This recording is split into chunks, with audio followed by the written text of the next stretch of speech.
This is the site of what will soon be the biggest cable car on Earth.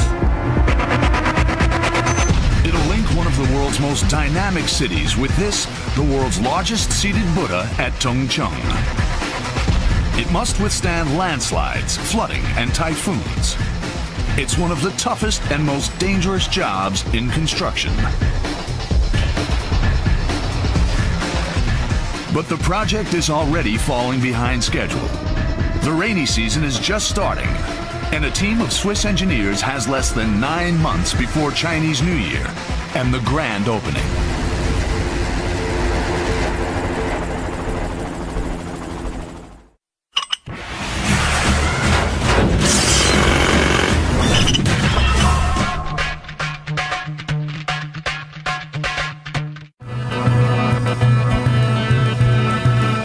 It's a huge engineering task.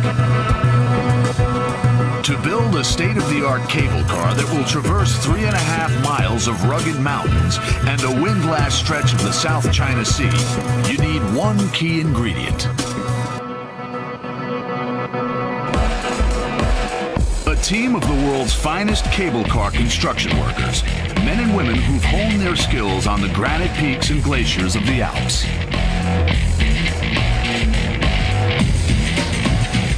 Men like Swiss engineer Eugene Manich. Battle-hardened with 30 years' experience, he has built some of the most difficult cable cars in the world. Leading a crew of 14 specialists, his job is to construct the 8 giant towers and hang the massive steel cables that will link the towers. The lives of thousands of passengers will soon be hanging on his expertise. Irish engineer Archie Blair is in charge of building the passenger terminals and the deep concrete foundations that will support the towers. Not only must his team contend with the inaccessible terrain, but also Hong Kong's complex geology. If he falls behind schedule, everyone does. Helicopter pilot Inga Baggerly earned her stripes in the Canadian Air Force before graduating to heavy construction. Inga and her daredevil fellow pilot, Martin Muesli, must ferry great chunks of steel, delivering them literally into the hands of Eugene and Archie's teams. One false move could spell disaster. This is the biggest and toughest job any of them have ever faced. This is the Olympics of building cable cars. All these guys who are here, they are here because they have passion for building cable cars, and I feel that because we have an excellent crew out here. 5 miles from the gleaming spires of downtown is timeless Lantau Island. And perched on top of one of Lantau's peaks is the world's largest seated Buddha. Today, it's a tortuous hour-long drive from the town of Tongcheng. Soon, you'll be whisked to the Buddha in just 17 minutes.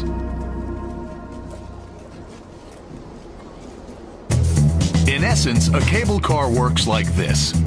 2 steel cables are attached to a series of towers.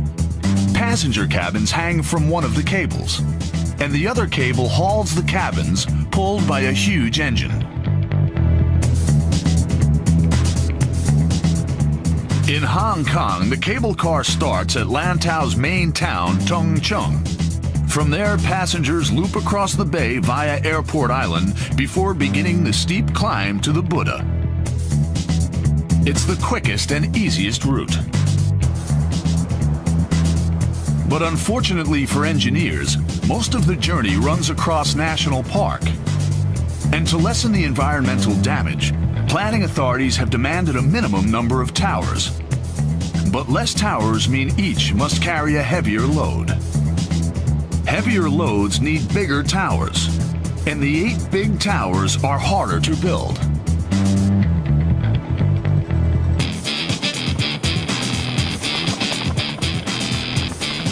Monday morning, May 23, 2005.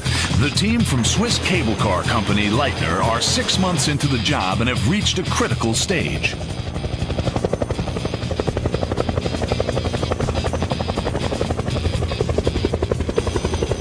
The Concrete foundations have been laid for the biggest and most challenging of the 8 towers, Tower 3, the monster. Set 1,000 feet up a mountain, helicopters are the only way to ferry materials to the site. Tower 3 will be a giant, the system's linchpin. It's designed to support nearly 500 tons and be tough enough to withstand the worst of Hong Kong's notorious cyclones.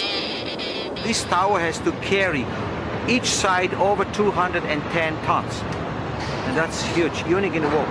Never happened before. So this is why the Tower 3 is so big. And this is why we call him the monster. The team's first job is to set the tower's huge feet in place. But nothing on this project is straightforward. Back at the Swiss headquarters, engineers are worried that the steel feet might not cope with Tower 3's enormous weight. The Swiss engineers have told Eugene the feet must be reinforced on site. His solution, an extra grid of metal bars. The engineers was not satisfied, and then so what we have to do it, we have to put in some additional rebars between the studs. But it delays work. Very good. The task complete, they jack down the feet.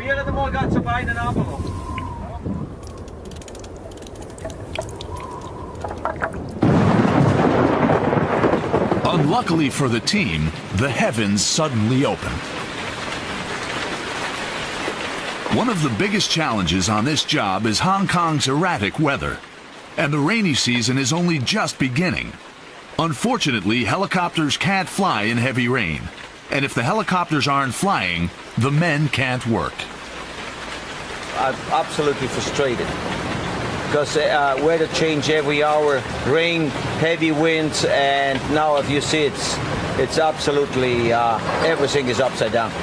With the cable car set to open in less than 8 months at Chinese New Year on January 23rd, it's now a race against time. For Eugene's company, Leitner, this is their biggest ever order. But it could become their biggest ever disaster. And the man on the front line is Eugene Manage. This morning, Eugene is at the barge that serves as a staging post for the heaviest construction materials. They ship the giant barge to Lantau Island because it makes for shorter helicopter journeys to the construction sites scattered across the mountains. But there's just one problem. In the helicopter's downdraft, the barge can swing around dangerously. So, can you ask him if he thinks that this time the barge is stable, not spinning around when the big helicopter is coming? Little bit. But how much? How much? Just a little bit. Okay. These steel girders are destined for Tower 3, the biggest of the towers that will support the cable car. Up at the site, his team prepare for the heavyweight cargo that will soon be on its way.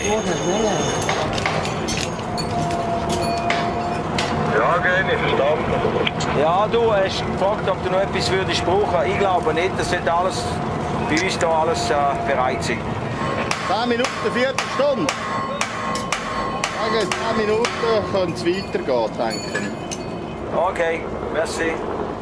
Like seasoned rock climbers, Christian Oberle and Werner Truxell clamber nearly 70 feet up the frame, using specialist boots and stirrups. Vertigo is not an option in this job. Robert Giesler, the loadmaster, coordinates action via radio with helicopter pilot Martin Newsley. Timing is everything. Ja, Robby, das zum Bestätigen. Jetzt machen wir Wand 1-4, ja? Werner, Wand 1-4. It's action stations. A heavy lift come-off helicopter takes to the air. Leitner have brought this workhorse in all the way from Switzerland, especially for the job.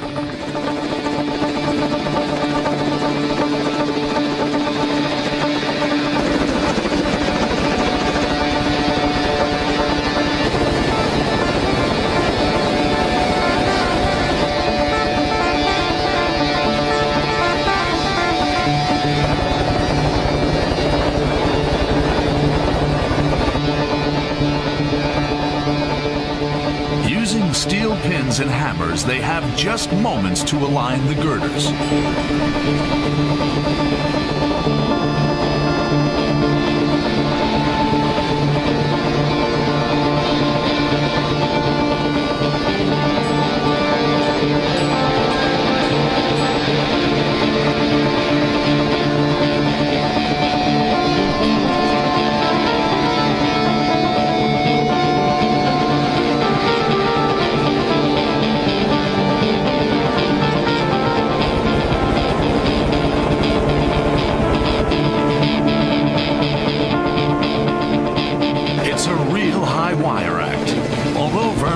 Light of it, one lapse of concentration could lead to the loss of a hand or worse.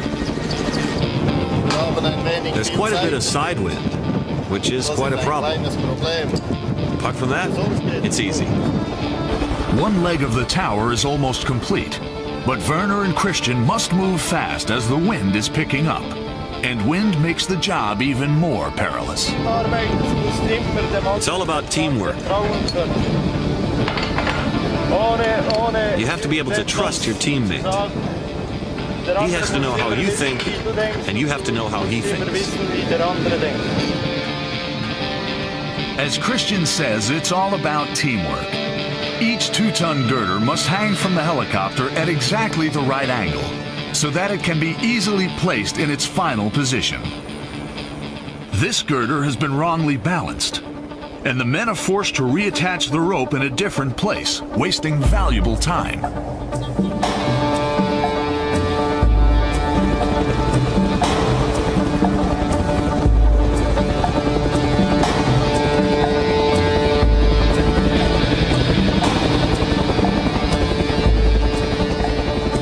After an hour of this painstaking work, their worst enemy, the wind, is making the job increasingly dangerous. It's getting more and more dangerous because of the wind. The pieces catch the wind and spin around.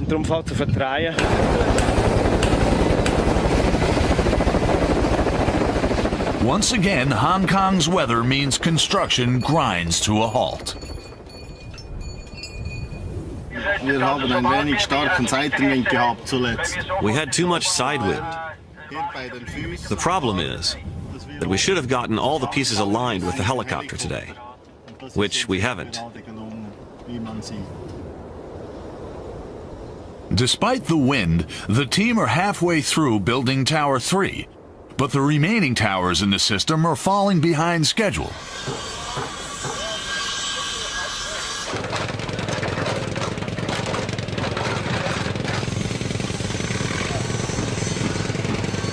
Irishman Archie Blair is the man in charge.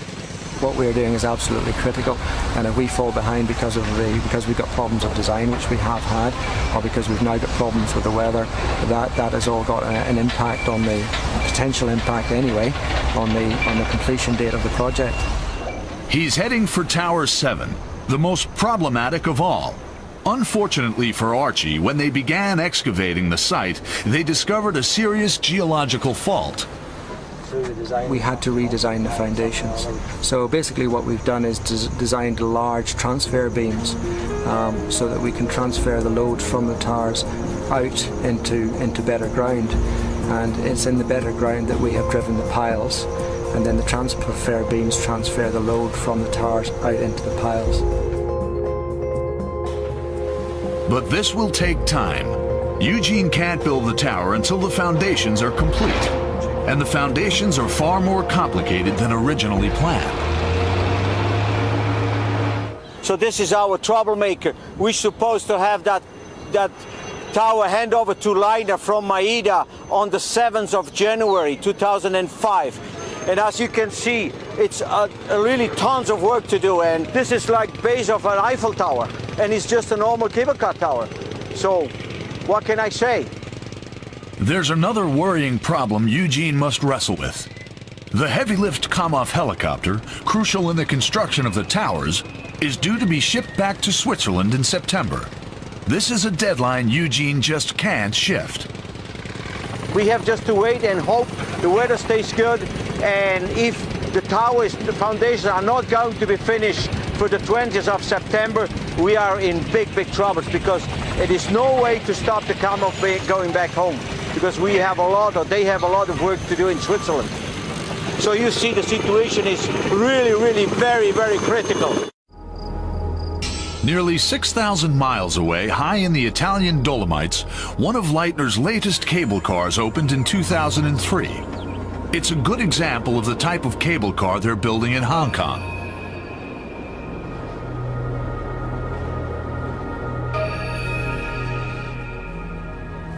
The man behind both Hong Kong and this cable car is project manager Marcus Schrentvine. In developing Hong Kong, Schrentvine adapted traditional alpine cable car design to the specific challenges posed by subtropical Hong Kong. It is one of the most difficult cable cars to build, and it's the most challenging cable car we built so far. We built cable cars on glaciers, but Hong Kong, all in all, it's really a technical challenge. This one is a bi-cable system, the same as in Hong Kong. It works like this. The lower cable hauls the car up the mountain while the top cable is static, taking the weight and providing stability.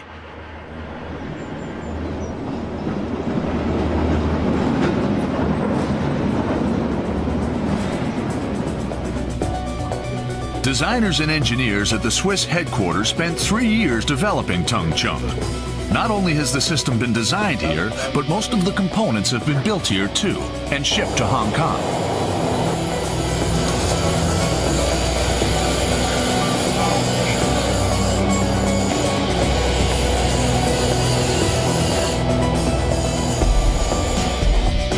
But there is one crucial part of the cable car that Leitner don't build.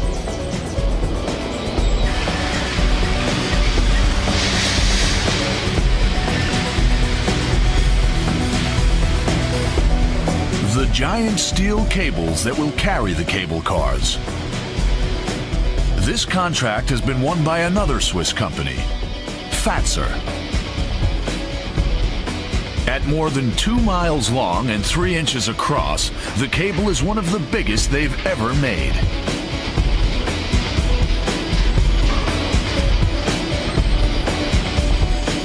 It'll be the critical link in the Tung Chung cable car. Rigorously tested, it can withstand a force of more than 600 tons. The lives of 3,500 people an hour will soon depend on it. Because today, the mammoth 120-ton cable is being loaded onto a 26-wheel low loader. It's too heavy to send by air, so the cable begins an epic journey by road, river, and ocean to Hong Kong.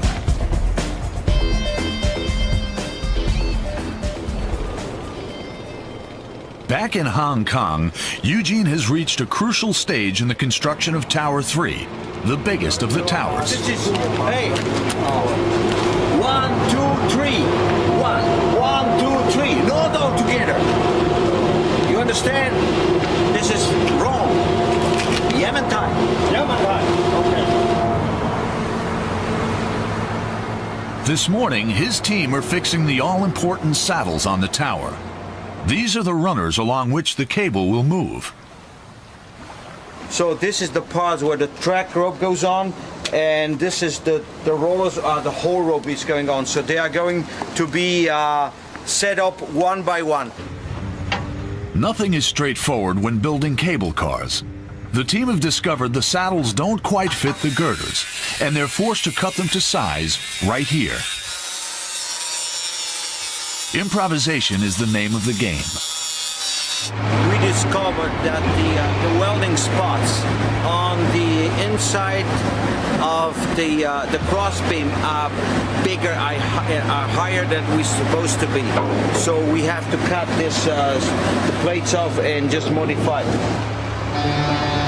With the saddles trimmed, they're ready to take to the air. Weighing in at nearly 4.5 tons, these are the biggest chunks of metal that make up the tower.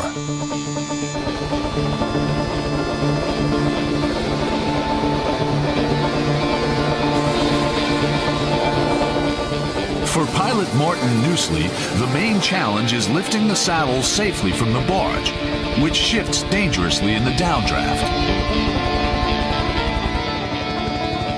Because the barge is moving, the water is moving, so it makes you feel dizzy, and then you cannot take it off very precisely. Once it's in the air, it's okay.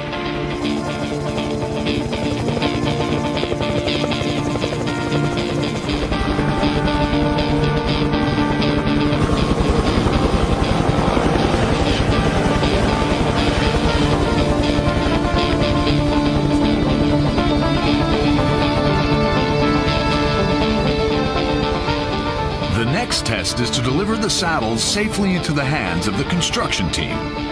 A safety rope is attached so the men can maneuver the saddle into place more easily. Martin and the team communicate via radio using simple directions. Any confusion could lead to disaster. Communication is very important, so we try to give as much information as possible with a few words. It's a dangerous job. It's dangerous for everybody, especially for the people on the ground, because they are close to the load. The helicopter, in an emergency, we can jettison the load, but for the ground crew, that's going to be a dangerous thing. It's precision work in extreme conditions, and so far it's going well.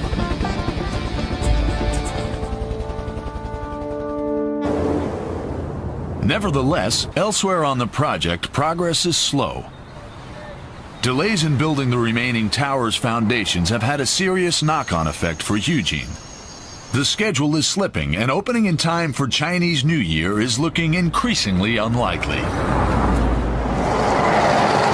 Everything is different, everything. You know, like when we start, like set up like ourselves with Marcus and our engineers back home, like start up the job, you know, you are doing some plans and you have approximately an idea how it should go. And now it's different. But deadlines are deadlines, and it's Eugene and Archie who are charged with meeting them. Both Leitner and Maeda face huge costs if these men overrun. What's more, the difficulties they face are only set to get worse. The endless delays have reached a critical point. Back at Leitner headquarters in the Alps, a crisis meeting is called. Der Kunde ist bereit, die Stillstandskosten des Helikopters uns zu vergüten. Nur das Problem ist natürlich, jetzt kommen wir in die Taifun-Season rein. Das heißt, wir haben allein im Monat Mai 18 Schlechtwettertage gehabt. 18 Tage, wo kein Helikopter fliegen hat können und wo im Grunde ein Baustillstand war. Okay. This is the man who must ultimately decide whether to admit defeat and delay opening. Managing Director Martin Leitner. It's the family firm that's at stake. Das Problem ist, dass wir jetzt da eine Verzögerung haben von mehr als 2 Monaten. Der Hubschrauber ist eigentlich nicht mehr verfügbar und wir wollen den Endtermin Ende Jänner halten und jetzt ist die Frage, was können wir tun? Und den Übergabetermin zu verschieben, das ist ausgeschlossen. Ist 23. Jänner Deadline. Und wenn wir so weitermachen, dann können wir den vergessen. Und vergessen nicht nur im Sinne, dass der Kunde dann ein Problem kriegt, sondern auch vergessen im Sinne, dass wir horrende Mehrkosten haben, was unbedingt zu vermeiden ist. Ja, sind wir optimistisch, bleiben beim 23.01. The meeting decides the battle isn't lost just yet. Chinese New Year is still to be the opening of the Tongcheng cable car. Back in Hong Kong, today at least, the weather is good. It's a chance for Archie Blair and Japanese contractors Maeda to push on with building foundations for the next tower in the system, Tower 4.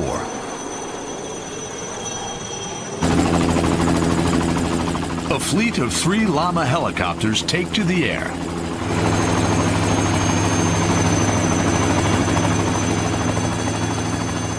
Like carrying steel girders, ferrying huge buckets of concrete to the site is dangerous and exacting work.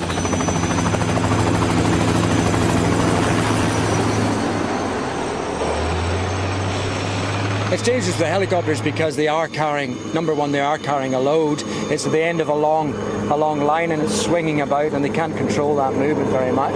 The wind direction can change momentarily, and because it's very mountainous terrain here, it can actually blow it right into the hillside. I mean, they could move it. It's a delicate dance between the men on the ground and the pilots who serve them. One of the most experienced pilots on the Tung Chung team is ex-Canadian Air Force pilot Inga Baggerly. So long as you keep your mind on the job all the time, the risks are manageable. The weather is definitely a big factor here in Hong Kong, both the wind and the weather that changes so quickly.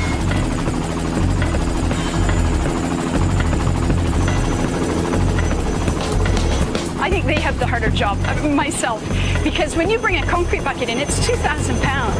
And if it's really bumpy out, the bucket might be moving up and down. And these guys are trying to control a 2,000 pound bucket. We try to hold it at a good height for them, but we can't help moving up and down a little bit. And it can be a bit scary at times. Usually it takes only moments to unload the concrete. But suddenly there's a dangerous situation. 2 workers struggle with a jammed bucket in the helicopter's powerful downdraft.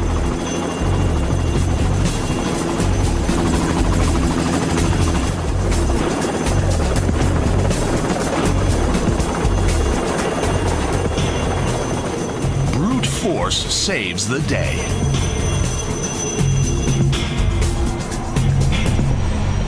But once again, Hong Kong's appalling weather halts progress. With a storm brewing, Inga and her fellow helicopter pilots are grounded. Mairda are way behind with the foundations for the rest of the towers. And with no foundations, Eugene can't move forward.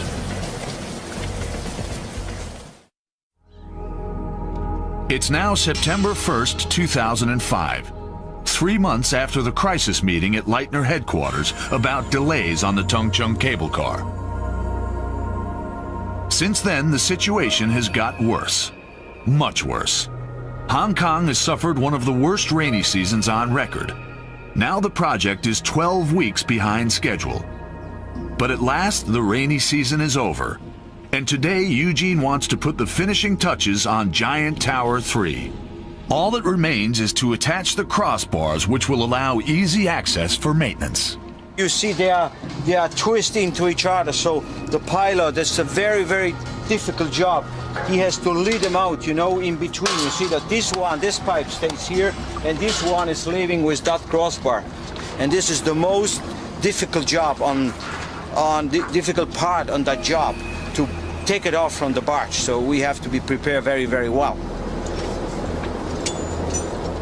Yet again, the weather is against them. This time, it's not the rain, but the wind. Robbie, the loadmaster, tests wind speed and decides to cancel the flight. It's too dangerous for the heavy lift come-off to fly. Eugene has little choice but to accept the decision. We have 37 to 40 knots on tower number 3, and unfortunately we are not able to do anything, any lifts, any flight with the cam off. Now we have to call the guys back, and that's it. But what can we do? That evening, the giant cable reaches Hong Kong from Switzerland after numerous delays en route. But it doesn't matter.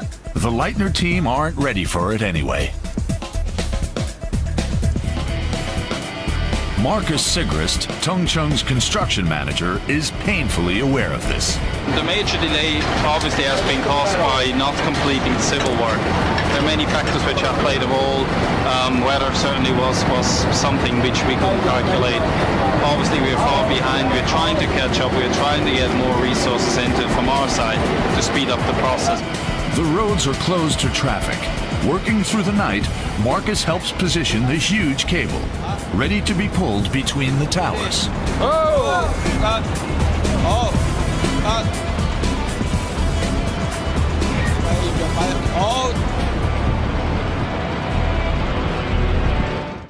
The following morning, and the weather is fine. Eugene and the Leitner team can finally finish Tower 3. Stand by, stand by, stand by, stand by.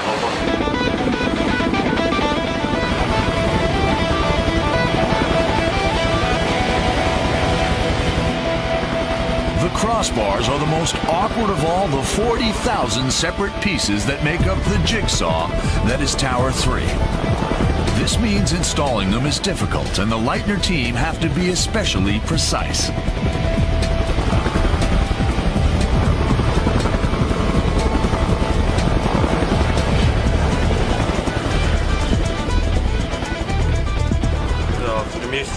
It's always tense. No two flights are the same. It's always a new situation.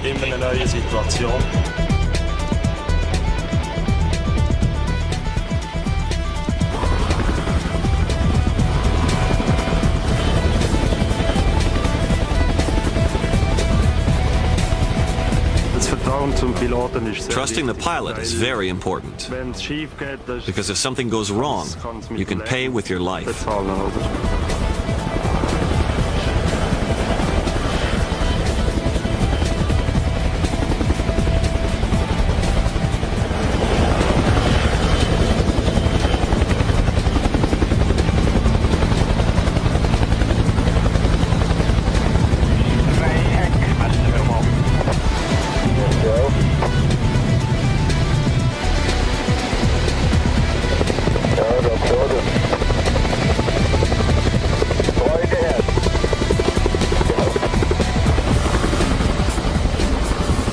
It's been a long haul, but Tower 3, the monster, is finished.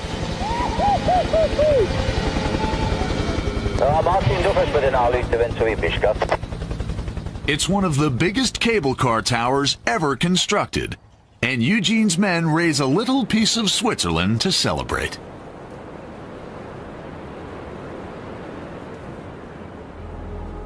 In effect, Tung Chung has been designed as 3 cable cars, not 1. 2 angle stations split the journey and change the route. Each section runs in a different direction and travels at a different gradient up to the giant Buddha. What I have done until now on those big jobs in Korea, in Malaysia or in Brazil, there were 1 section. So you have 3 sections here. So this is like triple up everything, you know. And for Eugene and his team, the biggest challenge still lies ahead. Now they must perform the tricky task of pulling the huge track cable across the first section of the system, over Tung Chung Bay. Starting at the passenger terminal, the cable is supported by 2 towers before being anchored at the first angle station on Airport Island. And weighing in at 120 tons, the cable doesn't get much bigger than this. It's like a giant tug of war. To stop the cable sagging into the ocean and endangering shipping, each end is pulled taut by the winches. It's a challenging task as they guide the huge cable down to the drum where it will be anchored.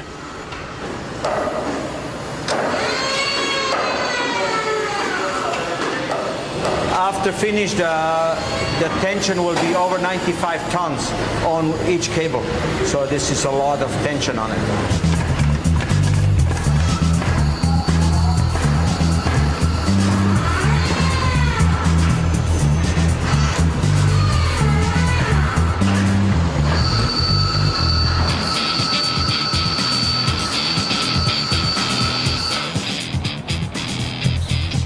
Although the Leitner team have successfully pulled the steel cable over to Airport Island, they now must anchor it at the passenger terminal. This is where the Swiss engineers excel, as they delicately thread the cable through the winching mechanism. Yeah, now you can see the point of the cable comes in from level number 2 back to level number 1, over the anchor drum and into the main clamps.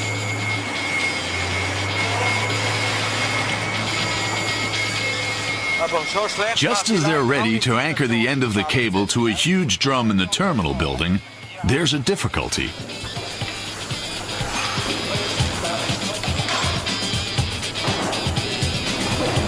The guide rope has slipped. Any damage to the cable would be disastrous, making the cable car unsafe and delaying the project yet again. So Eugene is forced to rush in and help.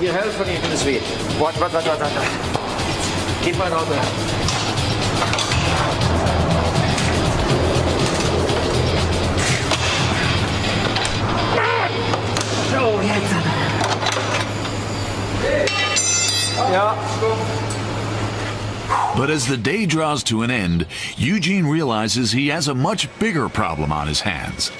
Part of the cable is temporarily being supported by a giant crane, and the cable is sagging.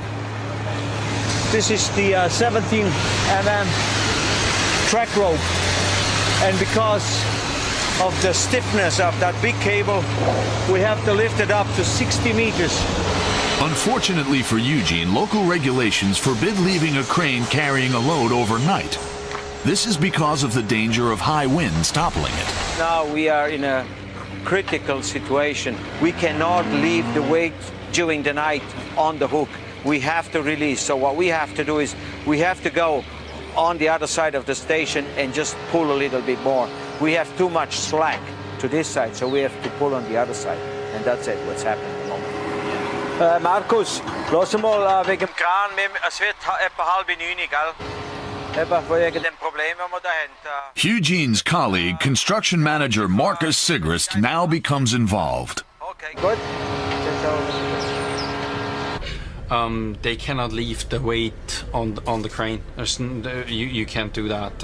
There's a legislature here in Hong Kong preventing you that from doing it, but secondly, it's also for the sake of the cable. Let's say during the night the hydraulics is bleeding, the cable will go down, it will damage the cable and ultimately jeopardize the whole operation. It's fast becoming a huge headache. The only option is for them to work through the night, but the team are already working 6 days a week, 12 hours a day, and a rebellion is brewing.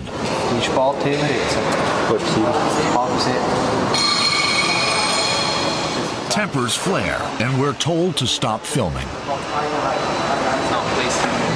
The Tung Chung project is way behind schedule, and the costs are soaring.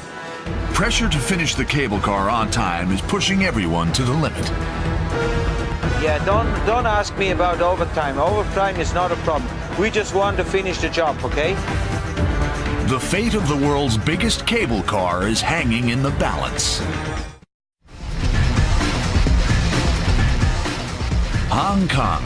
The working day is over for most of the city's inhabitants, but not for Eugene Manich, chief supervisor of the Tung Chung cable car. He's got a major problem on his hands. It's not just the relentless rain and wind that Eugene is up against. His team have spent the day pulling the huge cable between the passenger terminal and Airport Island. But disastrously, the cable has sagged, and they're not allowed to leave the cable supported by a crane overnight. The Swiss workers don't want to work all night. Local Chinese laborers are also in a mutinous mood. You know, now you should give us back what I give you sometimes when it's raining to let them early home. So now we are in a critical situation, and I want you to stay back here and help us, okay? So we, by the way... Okay.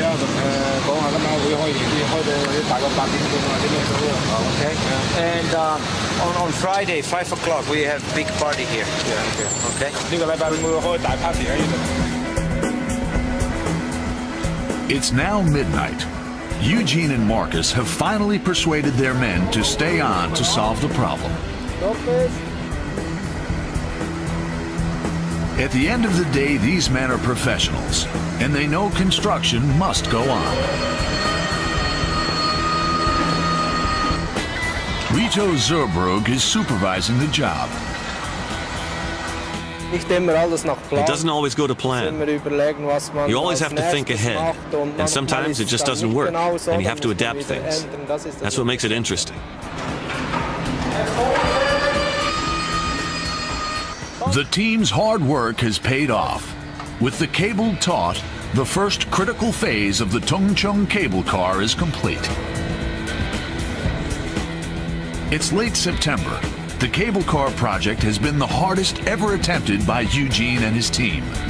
The terrain is impossible, the weather a nightmare, and the technical challenges a huge headache.